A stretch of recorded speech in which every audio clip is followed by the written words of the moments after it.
Babaeng customer at cashier ng supermarket nagkasagutan dahil sa isang sentimo. 1,021. 20 nga piso, kabilog, 1 ka 25. Wala, hindi na kapag mainit eh. Wala ka ba eh? Hindi na kapag natin, kasi wala ka di bagger.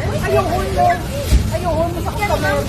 Pero bago ang lahat, kung ikaw ay bago sa aking channel, huwag kalimutan na mag-subscribe at i-click ang notification bell for more trending news. Talaga namang every cent counts sa isang babaeng customer na ito dahil tila ipinaglaban niya ang kulang na supli na binigay ng isang kahera sa isang supermarket. Kamakailan lamang mainit na pinag-usapang isang babaeng customer at isang kahera na nagtalo sa loob ng isang sikat na supermarket dahil sa isang sentimo lamang. Sa video na ibinahagi sa Facebook, makikita ang pagtatalo sa pagitan ng babaeng customer at ng kahera sa loob ng supermarket. Sa video, makikitang nagtatalo ang customer at ang kahera sa counter, na halatang naiinis sa isa't isa. Ang hindi pagkakasundo ay nakasentro sa isang sentimong pagkakaiba sa supli, isang halagang maaaring mukhang maliit, ngunit naging sanhi ng tensyon sa pagitan ng dalawa. Ang babaeng customer ay tila nadismaya at nagpahayag ng hindi kasiyahan sa kilos ng kahera. 1,021. 20 nga piso, kabilog, 1 ka 25. Wala nga ba? Mo. Tawa ba lang kita yung pagkikita ng kabilog ginatagin mo? Ano naman kayo na ako naman? Ako na tayo, hindi ko ginagabain ka sa tango. Yan, wala ka yan. Naramdaman niya na ang kahera ay hindi friendly at naiinip habang isinasagawa ang transaksyon.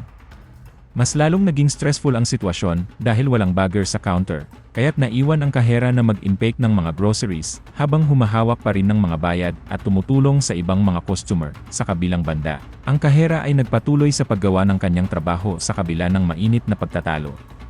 Nagtuon siya sa pagproseso ng transaksyon at pag-aayos ng mga item, habang inilalagay ng customer ang kanyang mga groceries sa counter. Nasaksihan ng ibang mga mamimili sa malapit ang pangyayari, na lalong nagpalala sa hindi komportableng kapaligiran sa loob ng tindahan. Pagkalipas ng maikling panahon, humupa ang pagtatalo at nagpatuloy ang dalawa sa kanilang ginagawa.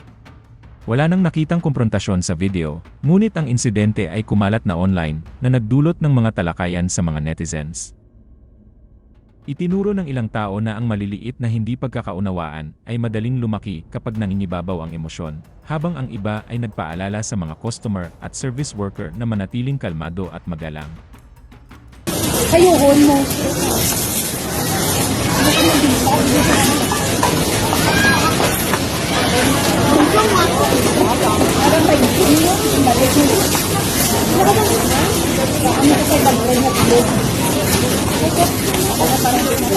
Parang